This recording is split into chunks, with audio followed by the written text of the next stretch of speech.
Hello, everybody. What is shaking? Welcome to another episode of the Wind Up Podcast, and greetings from sunny San Antonio, Texas. We are here getting ready and gearing up for a wine tasting event this evening. We're going to be hosting about 50 people up towards New Braunfels. I got a little bit of a drive ahead of me in the next 45 minutes or so, but with a little time to kill. We wanted to dive into a new episode with you all and really kind of dig into a little bit more of this event conversation. Last year, I think some of you might remember the Have Wine Will Travel episode. We did that a while back, kind of diving into, how this works for wineries kind of in general. We're going to take this to that kind of more businessy kind of level and how this works.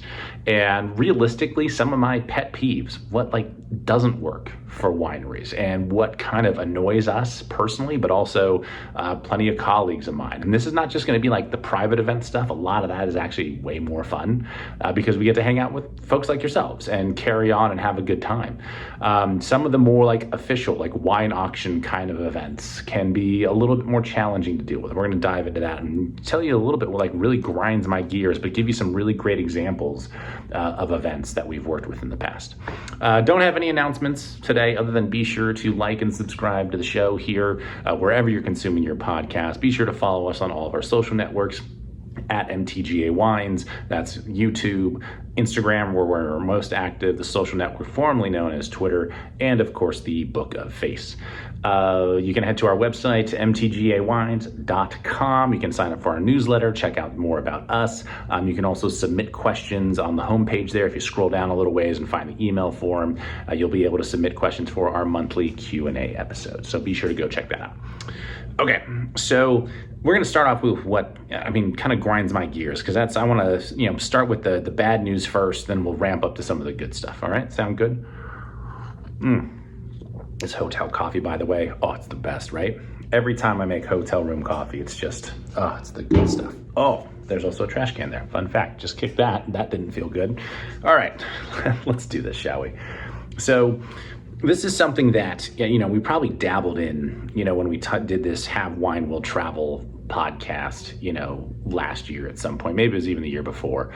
I can't remember when that came out. I can actually look that up if I really wanted to. Let's see, when did that come out? Let's see when that came out. Oh yeah, that was literally January of last year. So we're, a few months past that. Let's go ahead and dive back into it a little bit. Like I mentioned kind of in the intro there, when we're doing the private events, the wine dinners that are kind of like parties, those are fun. As long as we're having a good time selling wine, those are a good time. The real challenge for a lot of us wineries, I think, are a little bit of the more official events when it comes to auctions and donations and grand tastings where there's a bunch of different food and booze vendors there to kind of, share their wares with people. And I want to give you guys a couple examples of why they're challenging. We'll kind of get into maybe kind of the dollars and cents of this. This is a conversation that became a part, I'm spinning off of what was going to be kind of our March Q&A, because realistically, this is something that I think hopefully people learn from this when you're organizing events like this, whether you're doing it personally as a client of a winery, or if you are a member of a country club, or if you are putting together some sort of charitable function, you're on the board of one of those organizations, you're trying to get wineries involved, hopefully this helps you, because this is the kind of stuff that we deal with all the time, and we probably get asked to donate to events a couple times a week. We can't do all of them. We have to cherry pick. Very typically by about January, February of every year, kind of our donation docket and budget is full. There's not a lot more that we can add to it at that point, because there is only so much we can do. And I want to give you guys a couple examples of this. Now, very typical, just to give you a ballpark, when we book a trip, I'll use this one for example, because I'm here in San Antonio. I'm literally here for 2 nights, flew in yesterday, event today, fly home tomorrow. I think the plane flight might have been $400. The hotel room's another, give or take, $400.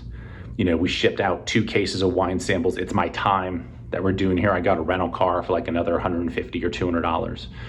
So, realistically, in the grand scheme of a 2-day trip, we're spending, let's just say, minus the outside of the wine, between feeding myself. By the way, I had some great barbecue. Shout out to 2M Smokehouse.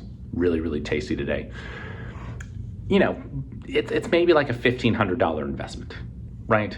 And a lot of trips will be in that like $2,000 to maybe like $3,000, $3,500 range, kind of like depending on how long you're going to be out on the road, how much wine you're shipping out as samples, how many hotel nights you need to book. Like, obviously there's a lot of factors, but let's just say like this one's like a $1,500 expenditure, right?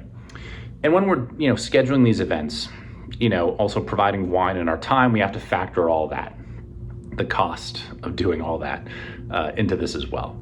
So, we had folks actually last week, because we were planning a nice long stretch. I know some of you who are listening, we're going to be seeing you at the end of the month out in Missouri, because I'm going to be there for about 10 days between Columbia, Springfield, St. Louis, and Kansas City to wrap it all out. We're just going everywhere. And we had folks reach out saying, hey, we want to put something together, let's do something. There's probably like 3 or 4 additional people outside of what we currently have on the books. And I very kind of simply went through our process of like, okay, here's what it's all about. Here's kind of what we expect, because we don't charge like a tasting fee. I don't charge you for our travel. We provide the wine typically for these events, unless it's otherwise dictated, because we've done like some corporate events and tastings where they're like, we want to pay you as like the appearance fee rather than like people buying wine, because that's the alternative. Those are really the two things. Like you can either pay us to show up, or you can make sure that everyone who's there buys a bunch of wine, and we figure that out when we get home and ship it out as needed to kind of make it worth our while. Like, very simply put, those are the two ways to do it. And the thing that's challenging about doing, and that's pretty easy, because many of you who are listening to this, we've had that conversation. We know what it's about. It can be a little tough for some folks because, there's kind of you got to talk dollars and cents. But it's, is what it is. And, there were a couple of events that didn't, happen at the end of the month because it was like, oh, you're in town, we can just drink your wine. Well, no, there's a kind of a buying requirement, so to speak, for us to do this kind of stuff. So that's kind of how it is. But what makes it tough when it comes to the charity auction and like donation kind of stuff is obviously the theory is that you're donating wine in the form of like product, right? You're probably going to be donating your time, maybe someone to be there and pour your wine, unless you have a distributor or a sales rep in the neighborhood that can do it for you, but then you're still paying for their time, obviously. That also means, a flight, probably a hotel room, maybe a rental car, whatever the case may be. A great example of that is one of the main reasons, I should say, for this trip at the end of the month. This is a trip that I've been doing for years now out to Missouri, for that initially kind of really started around an event called Shuttlecork in Kansas City for the Nelson Atkins Museum. It's their big fundraiser for the year. It helps keep the museum open to the public with like no charge to walk into it. Fun fact about me, I love wandering around museums. So when you tell me like, hey, this is what this cause is, we have a lot of friends in KC, a lot of clients in Missouri in general, yay, if you're interested in doing this, like, let us know. We'd love for you to be a part of it. I'm like, this hits right home, hits very close to me, something that's near and dear to my heart, something I want to be a part of. We have a lot of clients and friends here anyway. It's a great excuse to see people. It's a great cause to support, and I'm going to do it. And so I make time and we spend the money to come out here. Now, it's very kind of them. This particular, this organization, they put us up in a great hotel off the plaza in Kansas City, which is just outstanding. It's a great spot.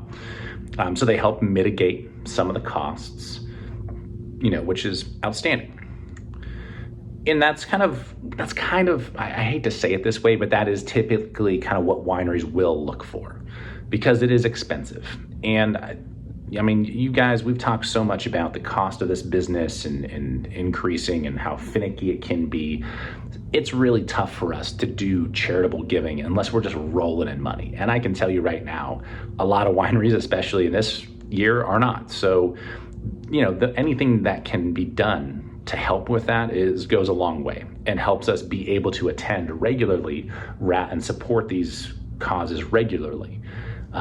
There's one up in the panhandle of Florida that we hadn't participated in, but we've had friends that have participated in that kind of have done the opposite, where they've said, hey, here's kind of the donation minimum. Here's what we're asking for. And then every year it's kind of like ramped up. They continue asking for more and bigger auction lots and more time and more money. And by the way, we're not putting you up. And by the way, we might not help with a flight or anything like that. But it was always just kind of gimme, gimme, gimme. And at a certain point for us, it's like, we want to support this cause. It's a great one, but it's just too, like, it'd be cheaper for us just to give you a couple $1,000, because that's what really, it'd be a wash. You could probably get any wine under the sun to be poured here. You don't necessarily need us. And if we really care about you, we can just donate some money. Like, that's kind of what it comes down to for some of these events, is that if you ask for a little too much, it can be kind of tough. There was a moment in time, and I don't know if this was kind of the case, and this is no shade to Shuttlecork, but had chatting with some of their founders and organizers, they were trying to get some really high-end brands to attend. I mean, think of your Screaming Eagles and Harlans and things. And I was one of the people that was like, by the way, they're not going to come. Like, they might. If you know somebody who knows somebody, they might donate some wine, maybe. Unless someone has it already in their cellar because they bought it from the winery and it's part of like their personal collection, then yeah, maybe the wine will show up, but it's not necessarily going to be from the winery itself. That being said, Verite was there a couple years back. So I think it's one of KJ's really high-end brands, Kendall Jackson, for those not keeping up with the acronyms. They were there, and they're pouring wines that are like $300, $400 a bottle, which I thought was surprising, but because that never happens, really. Anyway, it can be just kind of this long story longer, I guess. This can be this kind of like game of tug of war between scheduling some of this stuff, what the ask is, what the expectation is of the, organizer, and what the winery needs to really make it make sense. We just went through, and in fact, Brittany was the one who really got this all done and organized. So shout out to the HBIC. She got back from Louisiana from an amazing event, and what they do as an organization is they actually set it up so that they're able to buy a certain volume of wine ahead of time. So they ask for us to donate 2 cases of wine. They ask us to fly out, for a representative to fly out there, be there. They provide a hotel room or an Airbnb for Britt. So she, there's a couple of nights where she didn't have to pay for that. But outside of the, 2 cases that we were asked to donate, they also bought an additional 6. Now, we had to heavily discount it because they are a charitable organization. They don't have a lot of money in the bank, but they understand, like, hey, we want you coming back. We know this costs a lot of money for you to come out here. Our assumption is basically it's probably better for us to buy wine from you so that we can kind of use it and have it at our disposal, versus you shipping out a case or a case and a half and maybe taking it back with you because you didn't pour all of it. We are scratching your back, you scratch ours, and it all works. There's also an opportunity for wineries to sell, which is great, which can always be a point of contention as well during these. Again, going back to like the consumer events, if I'm coming to your house or country club or whatever it is, yeah, I'm a bit of a traveling salesman. I try not to be too pushy about it. I try not to be. I probably should be more pushy, to be honest, but I try not to be, because I hate that vibe. I don't want to be a used car salesman. You know what I mean? Don't want to do that. But you have to be a little salesy. And some of these events, they have like, it's a verboten, you're not allowed to sell. Like, you can't have order forms on the tables. You can't do this, you can't do that. And it's like, well, I do need some way to interact with people. If someone really loves the wine, I would love to capture at least their contact information so I can, follow up with them after the fact to try and sell them on wine later. We have kind of methods to our madness.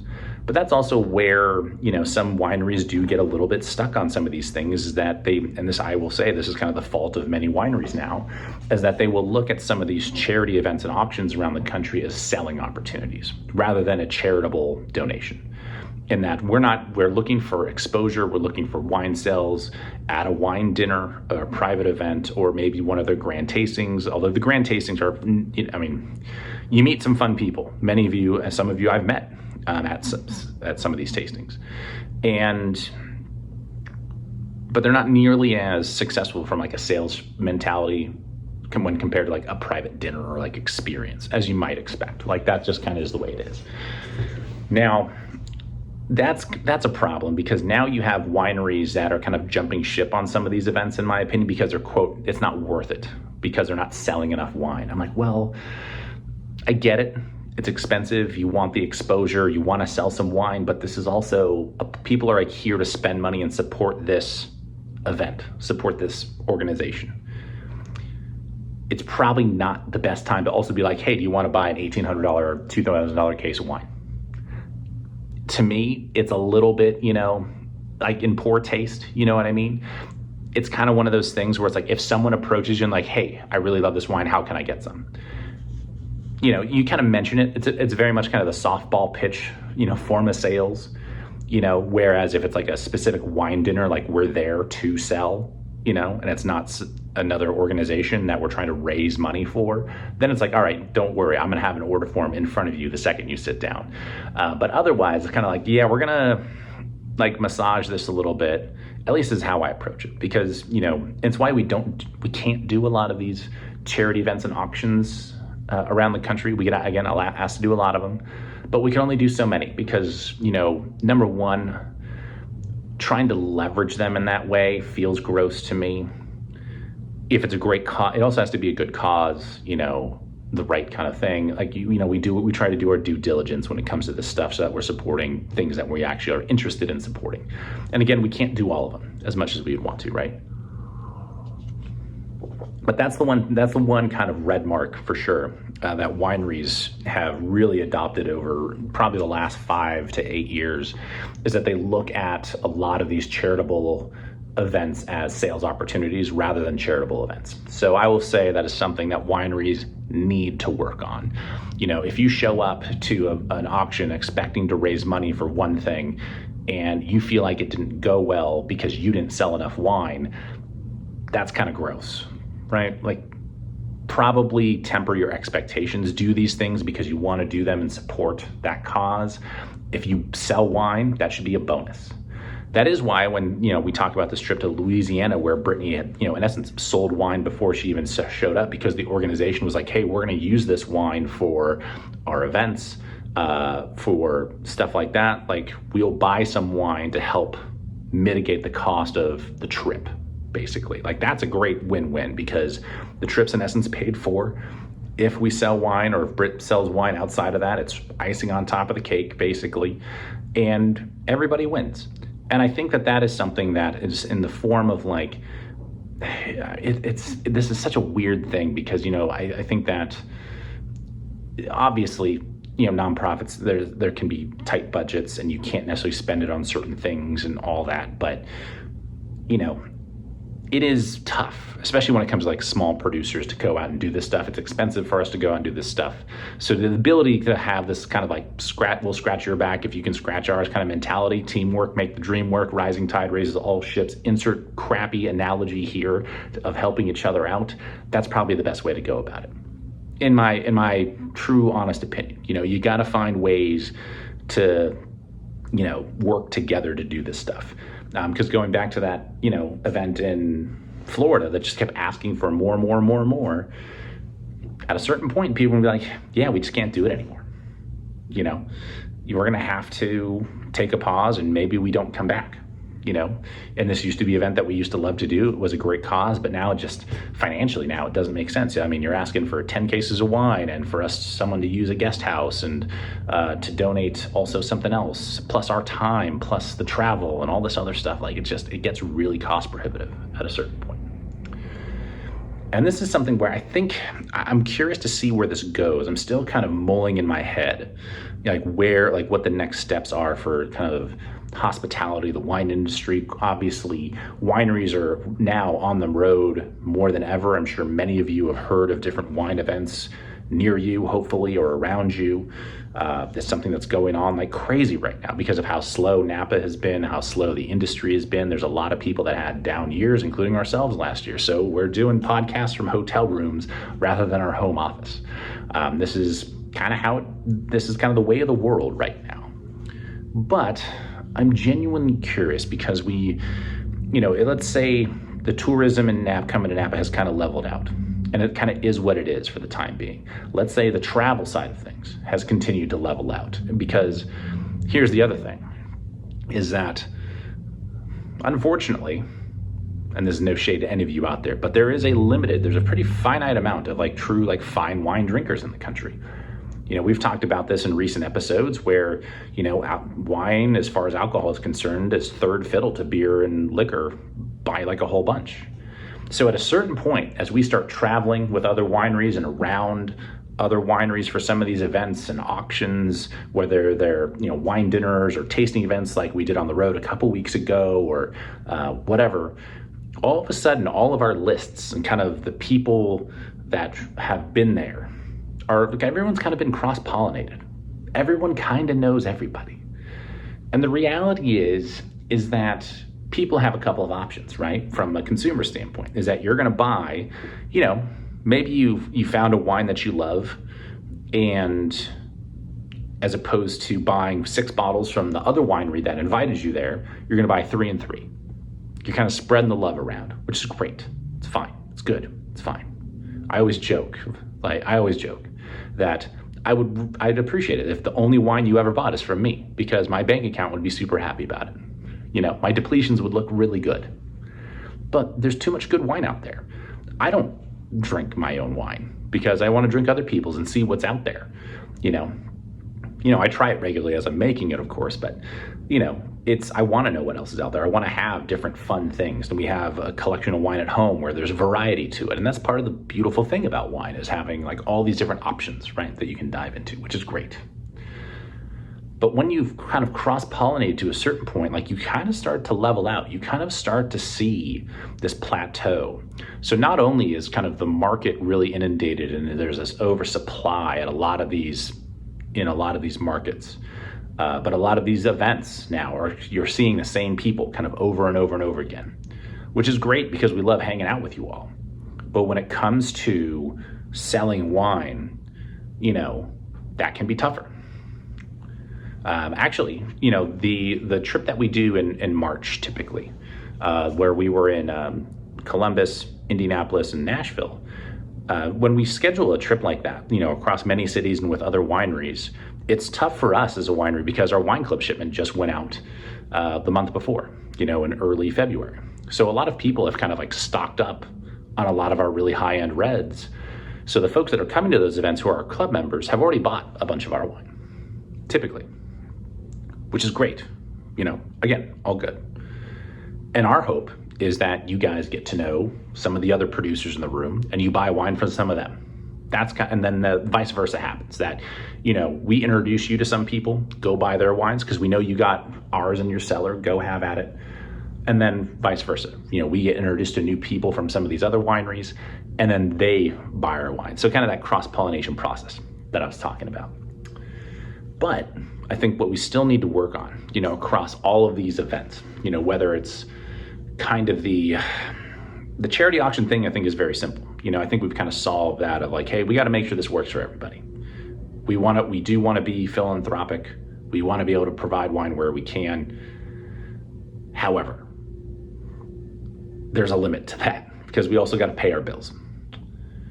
When it comes to, winery events on the road and sales events, at a certain point, we got to be creative and kind of figure out, okay, like what is going to be, what is going to entice people to not just attend, but also buy wine. And that's why we travel with a group of wineries every year, a couple times a year, because we figure, hey, this way you get to try not just ours, but you get to know some other people and you get to try other wines that we hope you're going to enjoy. And that helps kind of facilitate this great community that we're really trying to build. And I think it works. But I think where a lot of the low-hanging fruit still is for this industry, and this is kind of a sidebar from, just the travel and, charity events and stuff like that we're talking about, is that we need to get more people into wine. That's like the lint, that's the keystone that we don't have in building this arch right now. We have to find ways to engage with people who are new to wine still, or who are just getting into it, maybe dabbled here or there, or folks that aren't into it at all just yet. And we need to find ways at some of these events and just also in Napa in general, like how do we get more people to try more wine? I think that is, something that we need to work on in general. But that ties into doing these events. Because the event like the one I'm going to tonight, still got about like 10 minutes or so before I got to hit the road. The event that we're doing tonight is going to be for a group of people that are, the overwhelming majority of them, we've never met. It's a great group of folks through some clients of ours that we just met this last fall. I know that a friend of ours had actually done a similar event with them previously. So it was like, okay, like you guys kind of know the drill, song and dance, and how we do this, from like a sales perspective. And what we want to do is kind of cast this line, knowing that maybe it's not going to be the most profitable event. But because there's hardly any people coming through Napa right now as far as tourism goes, at least we're getting in front of people. So this can also be kind of that marketing expense for wineries. So whether it's the charity events, these consumer events, or wine dinners, for a lot of us small brands, and this is certainly how we look at it, our overwhelming or overarching goal is to sell wine at these. But at the same time, we do understand that this can be kind of that marketing expense as well. It's, hopefully we spend some good money to engage with people. Hopefully they buy some wine. Hopefully they join our wine club. But even more so, hopefully they are enticed to get more into wine, come out to Napa, bring their friends, introduce more people, and kind of, it's true like viral, like grassroots marketing. And I think that's where wineries like ours have been successful in these travel efforts that we've talked about, whether it's any of kind of the facets we've mentioned here today, but that's the core of it. And I love talking with, my colleagues on some of these trips because they are salespeople that have goals. As technically I'm a salesperson, I have goals as well. Believe it or not, we do set those. And even though it's our own business, but that's the responsible thing to do as a business owner. So that's what we do, is we operate as we would if we were a normal winery employee, so to speak. And it's something that Brittany and I talk about before we get into the new year. It's planning that we have to do. But it is interesting because I have one of my best friends he's a road warrior, and he's one of the best sales guys that I know. And at a certain point, I don't think I've ever told him this, so if he listens to this, he'll know about it. But some of you are going to know who I'm talking about. Is at a certain point, he kind of hits a bit of a plateau, especially if he's kind of like switched jobs. He does a great job selling wine, and then it slows down quite a bit because finding new fish in that pond can be really tough. You know what I mean? It can be really tough to do. And kind of building your business, not just going for the low-hanging fruit, pun intended, that's the easy part. Anyone can walk into a new job and kind of sort out where the inefficiencies are, where the opportunities are, and kind of make a splash. But once you've gotten to a good equilibrium, what's next? And that's kind of where I think we are as a business. I think there are a lot of our colleagues, as we talk about these sales trips and what's working, what's not, that's kind of where a lot of us are, is kind of like trying to figure out, the sales just, the money is not just coming. The depletions just aren't happening quite as fast as they normally would. So what do we tweak? How do we adjust? Because I think we have a good thing going. I think everyone's kind of figuring this out a little bit, especially now that more and more people have been doing it. A lot of people have been throwing stuff at the wall to see what sticks.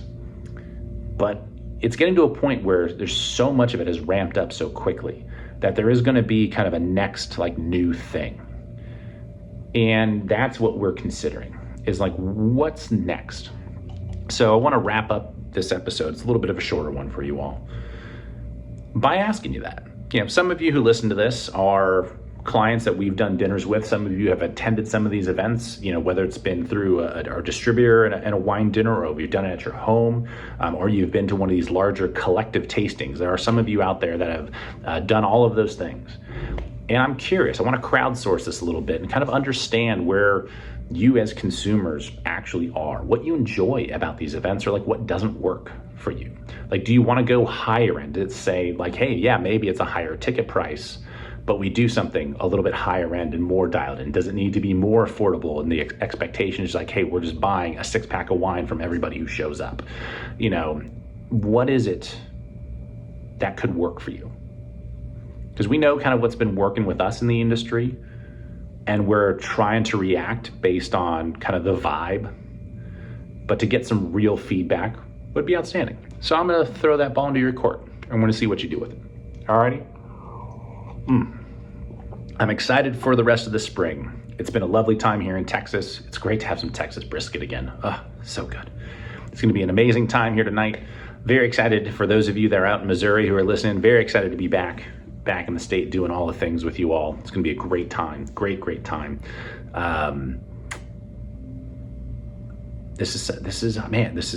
already like, this is where the creative brain turns on. I'm like, ooh, I start noodling. Like, what can we do better? What can we do more of? How do we just adapt, overcome? And I think we'll all, as kind of this wine community and kind of how we all do things and what our expectations are, we'll figure it out. I think this has been something this is so new to the wine industry. I mean, shoot, hospitality and tastings are only like 20 years old, 30, going on 30 years old in Napa. Like this whole thing is new. This travel thing, the buddy I was talking about and I, with a couple other friends, we started this in 2016. And I think at that time, there's one other group in Napa that was traveling with like their merry band of wineries. And now everybody's trying to sort that out.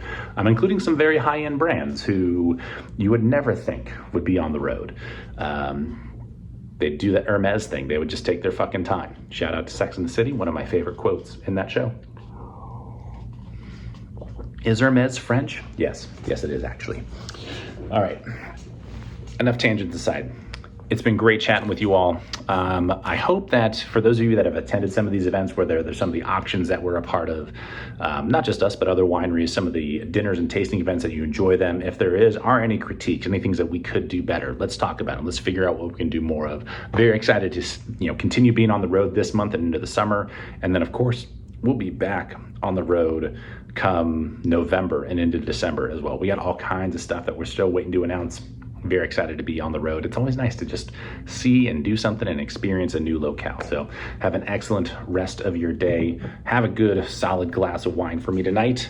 Because if you're listening to this, it's probably going to be Wednesday when this gets released. Actually, I might be able to enjoy a glass of wine with you all on Wednesday. So think of me when you pop up in the bottle, and I'll do the same. We'll catch you all later. This has been the Wind Up Podcast. Be sure to follow, like, subscribe, do all the things wherever you're consuming the podcast. Be sure to follow us on our social networks at MTGA Wines. That's on YouTube, Instagram, the Book of Face, and the social network formerly known as Twitter. Head to our website, mtgawines.com, to check out what we're all about. And also scroll down on the homepage to that email form that's there so you can submit questions for our next Q&A episode that is right around the corner. For those of you in our wine club, one last minute announcement is that we will be preparing for that last spring shipment. That notification is going to be going out very soon. So keep an eye on your email inbox. We got some amazing wines that are going to be coming your way just before the summer kicks into high gear. Have a great rest of the day, evening, week, month, whatever the case may be. And we'll see you next time here on the Wind Up Podcast. Cheers.